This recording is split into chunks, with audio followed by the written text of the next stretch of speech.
Hi everyone, welcome back to the channel. Today we're going to talk about Yumi and the Nightmare Painter again, but this time we're going to talk about the Realmatics.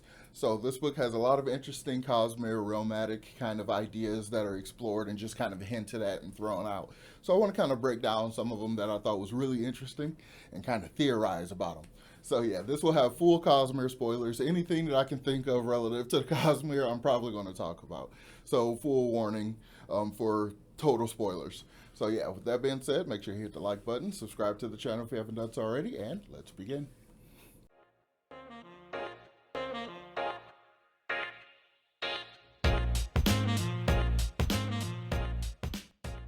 All right, so I have my notepad and I have some notes here. I want to kind of go through some of the things that really stuck out to me. So first, I want to talk about Hoyt. Hoyt and design, kind of. So one of the first things that kind of set up within the story is the idea of what happened to Hoyt, because Hoyt again is our storyteller, but in this story he's basically completely frozen. He's been used by design as a hat rack in her noodle shop, and it's kind of hilarious. And he's basically kind of cosmerically aware slash MacGuffin-y kind of hand wavy kind of logic is as to why he's able to understand and know everything that's going on around him. So I kind of, wiped that off. But later on, we get an explanation that the fact that he froze was because he put in basically security into his system, into the way his investiture work, or however it should be described, because of the instance that happened on Roshar when his memories were tampered with. When some of his metal mines, the investiture that contained his some of his memories, because he's so old, he can't just hold all the memories in his brain at any given time because they'll probably go insane. So he holds them in like copper mines, essentially. And those were destroyed. And he makes an offhanded mention of the fact that that happened. So we know in the Rhythm of War timeline, he's going to figure out what happened and all the mysteries around Terravodium and stuff. All of that clearly is going to be solved and dealt with. So again, it's one of those things of, okay, so all of this gets solved, but we still just got to wait who knows how long to figure out how it's solved or how it's dealt with.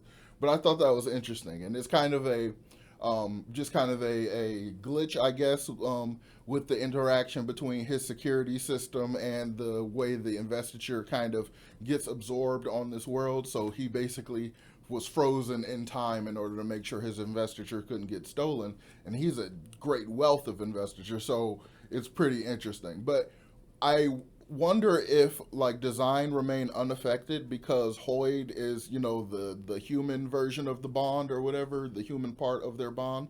So therefore the investiture would have had to have been stolen through him from her, because otherwise I don't understand why she wasn't like pulled by the machine in the same way all the other invested entities on the planet were. So that's kind of something that's interesting. But speaking of design, design has a body that's neither an illusion nor that ghoulish Cronenberg level thing that what was his name? The unbonded bondsmith was doing, where he's forcing the spren from the cognitive realm into the physical realm through a perpendicularity, causing their cognitive form to kind of manifest as a body, but those bodies are not compatible with the physical realm. So it's just really interesting to see that there is a way for Spren to get bodies that are not illusions that can work as regular bodies and be off world. And then that's just another thing that's kind of talked about offhand. The fact that Hoyd was able to get, I mean, granted, it's clearly happened before because when he goes to Tress's world, Design is with him, but she's not like a huge character or anything. But like it's I mean we know it's inevitable that they were going to figure out how to get Spren off of Roshar, but just the offhanded way it's mentioned and stuff just has me like, oh my god, like how do we do it? Like what's the answers and stuff? It just kind of piques my interest for all the mysteries that we have for the other books. So the Hoyt and design stuff is kind of minor in terms of Realmatics, but there's a lot of interesting stuff in here that makes me think.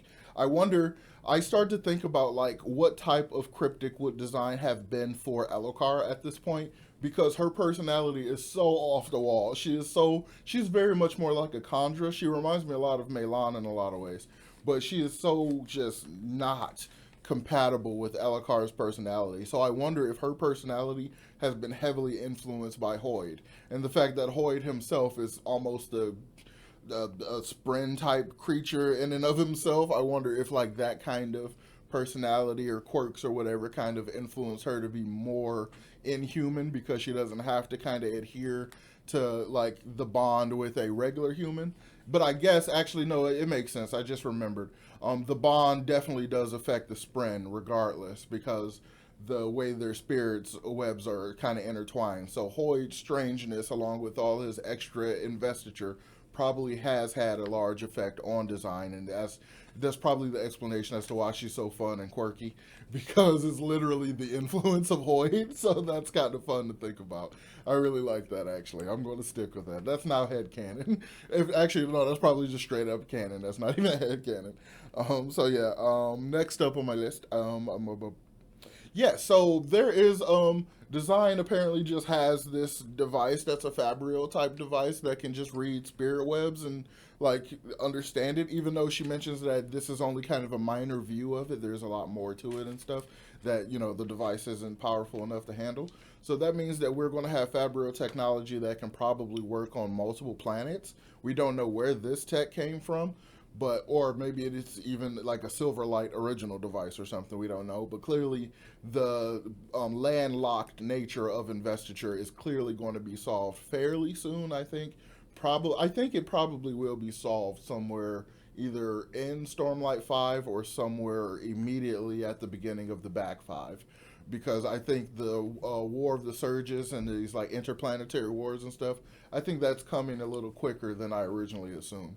Because a lot of this stuff Brandon is starting to see, especially it kind of goes in line with what he said before Lost Metal came out, and that he is going to basically take the gloves off as far as Cosmere connections.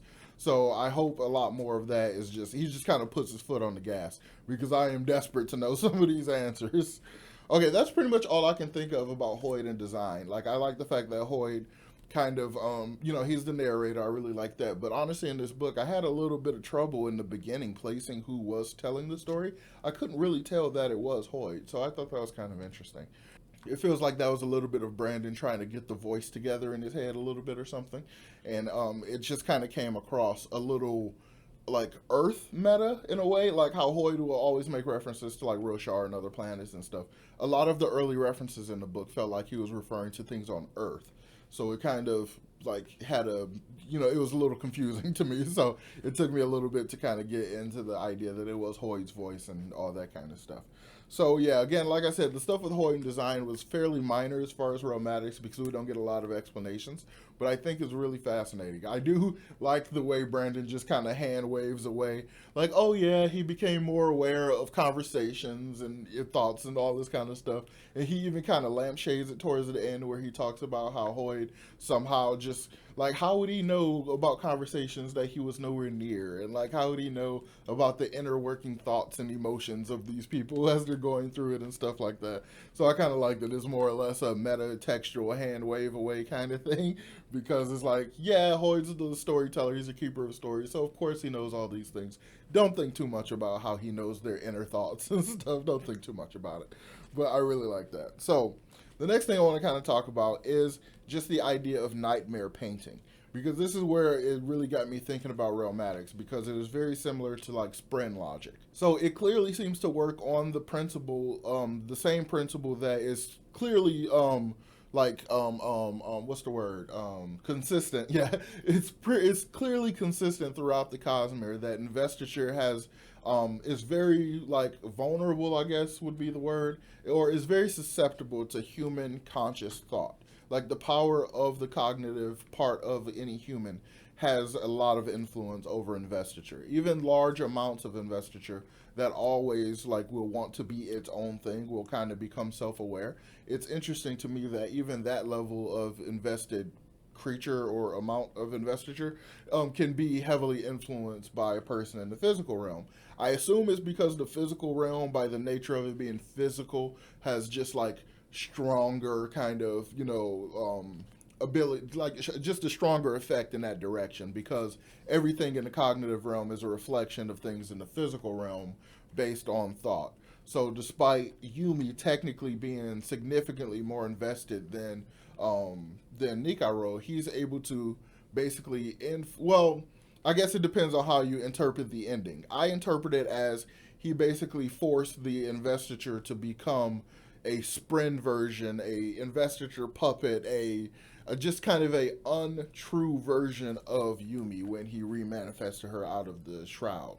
So I tend to think that's a just basically a hyper dense cognitive shadow that is essentially a Spren-ish type thing because she's like, as Hoyt said, she's probably the most invested thing they've ever come across. So it's just strange to me because there's no shard on that planet. There's no real explanation as to why she would be so invested. Is that a marker of a Yoki Hiju? Is that just like the way the investiture fallout kind of plays on that planet because of what virtuosity did? Like I just don't really understand it. So by them making the comment that she's more invested than a returned and probably even more invested than a Lantrian, that just kind of blows my mind because think about the power of a return. They're complete shapeshifters based on their own perception because they're literal cognitive shadows stapled to a body that is made up of their perceptions. So it's like, wow, okay, that's already crazy. But then an Elantrian is like the most explicitly, dramatically powerful type of creature we've met in the Cosmere. And for a Yoki Hiju, or at least Yumi herself, to be more powerful or more invested, I guess that's a good distinction I should keep in mind. Being more invested does not necessarily mean more powerful. So I have to kind of hold that in the front of my mind. So the idea that she's more invested, though, than a freaking, I guess it's because I don't know. I can't see the only nature of the explanation I can come up with in my head is like when the machine was turned on and all those people were split into their cognitive, spiritual, invested parts or whatever. Like when she like it doesn't even make sense. The explanation I'm trying to come up with doesn't even work because it's contradicted by stuff that's in the book. Because it said that the reason why she wasn't able to stay split and turned into just investiture is because she was so highly invested and she had such a, I guess, strong sense of self because she was so highly invested that she basically reconstituted as herself again, regardless of what the machine was doing.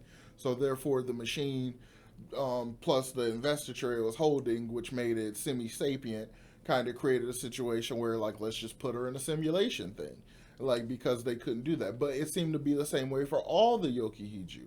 But there has to be something about being a Yoki Hiju that requires them to be hyper invested. Maybe the way they can call the spirits is because they're so highly invested, which is why it's like harder for anyone else to do it, regardless of how good they are at stone stacking. So maybe it has something to do with that, like the omen or whatever that they talk about when she was born really was like an omen or was like some sort of actual true indication of her level of investiture, which would probably indicate her ability to call these spirits, aka Spren. So there could be something in there, but I don't know. To me, that just like, I mean, I guess that could be it. I guess it could just be as simple as that. My brain might want it to be more complicated because I find it so strange that she could be more invested than an Elantrian and have like no active power. Like so I think that's where I am. Like I really would like her to have more like explicit ability and I would really like to know like what is she? Is she somewhere between a Spren and a return? So therefore Vasher has to completely recategorize the way he's talking about invested entities and stuff because she is not dead in the same way a cognitive shadow would be like dead, the physical part being dead. But the physical part was kind of killed when it was split and turned into investiture. But does that not count as being killed because she reconstituted herself? Like there's so many interesting little pieces in there that I just don't really understand and I am kind of fascinated by and I would like some more explanation at some point. I mean, I already know Arcanum Unbound is kind of Silmarillion-ish, you know, kind of function-wise. But I really would like something like a Silmarillion. Well, not really like a Silmarillion, because that's really just world-building index, almost. Well, not really. But I would really like something that explains, basically a Cosmere physics book. I think that's what I want, is a Cosmere physics book so I can understand the nature of this stuff. But I guess it's probably either a new idea Brandon had, or maybe it's a one-off idea, or maybe some of these pieces of these ideas will come back into play later when we get to other worlds and, you know, later stories and things. Hopefully they will, because it'll be a really interesting callback, and I'd really like that. So hopefully we do get to see it come back. But yeah, I don't really have any answers for the nature of Yumi and the idea of the nightmare painter, the way in which his ability to kind of impress upon her, which is funny because this whole section of the video I was supposed to be talking about the idea of a nightmare painter, and I just kind of fell into the whole Yumi part. So the whole thing is kind of extra connected anyway. So all that stuff I just said about Yumi was basically the Yokihiju part of my notes. So let's go back and talk a little bit about Nikaro and the Nightmare Painter. So I think the Nightmare Painting part, though, is the easiest to understand, because the nightmares are like raw investiture that is taken on strong cognitive thoughts. Why they zero in on nightmares and not like pleasant dreams or anything else, or even just strong thoughts that people have, I don't really know or understand. But the idea that they take those forms and become nightmares, which leads to this ability for someone to impress upon that investiture, their cognitive impression of it, and force it into a shape, is really interesting, because a lot of the sprint and stuff we encounter on Roshar are already manifested in their shape that has been long since influenced by the cognitive processes of humans on Roshar. So like pain sprint and all that stuff have long since manifested and exist in major variety because of just the permeation of the cognitive miasma of the psionic energy of the people on the planet or whatever. So those are just already that, but they're drawn when those emotions are expressed. So it's interesting that it can be like, so I guess my most, I guess the thing about it that I'm most fascinated by is it kind of implies this idea of, say, there's a lower level sprint on Roshar, like a rain sprint or something that has little identity and little connection to its manifestation. Say someone, I don't know how strong their cognitive aspect has to be, or just their mental ability in the physical realm or anything, but like it kind of implies to me that someone with enough concentration could force a rain sprint to become another kind of sprint, or just pure investiture. Like, so it's fairly interesting. It kind of opens up this idea in my head that so long as there's enough investiture around, regardless of who the person is, if they are, have that extra investiture that allows them to use an invested art, they would be able to cause some sort of effect.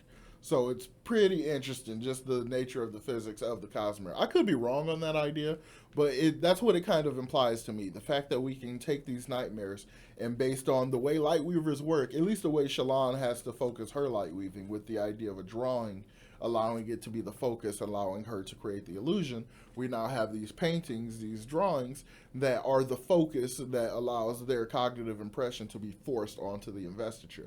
So I really like that, the way it kind of plays the same. It's the same, but it's different, and it's different enough to be incredibly fascinating and leaving me with like little to no answers. So this video's been going on long enough. I don't really have any hard answers, but these are a lot of the things that this book left me just wondering and just thinking about and stuff. I really, really like it a lot.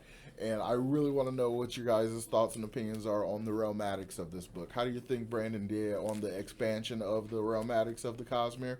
Do you think a lot of this, some of this, I think it just kind of exists to serve the story, just to service the story in the way Brandon wanted to write it. So it's like, but a lot of it is just kind of the same way. A lot of his stuff, I think, works out. By needing to craft the situation for the story he wants to tell, he ends up creating these new little nuances for his overall mechanics and stuff, and it's fun and it's fascinating, and it just leaves you like it can make your brain just go like, it's just, I don't know, maybe it's just me, it just completely gets my like nerd curiosity going and just like fills up my head with stuff. Yeah. And then I just can't not think about it for a good long while and think about how it can be applied to any and everything else that exists in the Cosmere, which is a lot of fun. Lots of fun headcanon stuff. So yeah, I'm going to go ahead and wrap up this video because now I'm totally rambling. So yeah, let me know in the comments down below. What did you think of the Realmatics of this book? Do you think a lot of the the explanations that we got, do you kind of, or do they work for you? Like, are they like easy explained, or do they just lead to more questions for you like they did with me? Let me know in the comments down below what's your favorite part about the books, the Realmatics, the cool, interesting new stuff we kind of figure out about the Cosmere. Let me know about that in the comments down below. And as always, make sure you hit the like button, subscribe to the channel if you haven't done so already, and I will talk to y'all next time. Peace.